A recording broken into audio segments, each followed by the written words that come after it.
हाय लोगोफोर, आरोबाव आं दिनै माखासे गोदान गोनांथि बाथ्राफोरखौ लानानै नोंथांमोननिसिम फैबावबाय। भिडिअखौ जागायनायनिफ्राय जोबजासिम नायलांदो आरो भिडिअखौ नायनानै नोंथांमोना मोजां मोनोब्ला मोनसे लाइक खालामदो, लोगोफोरनो शेयार खालामदो आरो साबस्क्राइब खालामदो चेनेलखौ आरो कमेन्ट हरदो। गोजौ हाजोआव गाखोना थानानै अख्रांखौ खाथियाव नुब्लाबो थारैनो अख्राङा एसेबां खाथियाव नङा। बेबायदिनो खायसे मानसिखौ जेसेबां नोङो गावनि बायदि सानगोन एसेबां गावनि बायदि माब्लाबाबो जाया।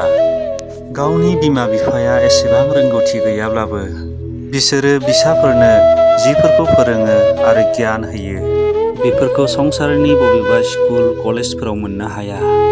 उन्दै समाव आफाया फंसे बाथ्रा बुंदोंमोन, जिउआव जुदि सोरबाया नोंनिफ्राय माबा मोनसे लाना थाङो बा नोंनि आखाइनिफ्राय लाना थाङो, नाथाय नोंनि खाफालनिफ्राय रावबो जेबो लांनो हाया।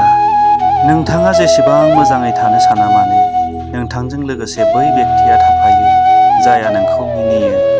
नोंथांखौ बयनिख्रुइबो बांसिन खस्थ' होनो हाग्रा बेक्तिया नों गावनो आरो बयनिख्रुइबो नोंखौ गोजोन होनो हाग्रा बेक्तिया नों गावनो। सायख'ना लानांगौआ नोंनि आखायावनो। गावखौनो खस्थ' होना बा गाव नागिरनाय बायदि गोजोन जानो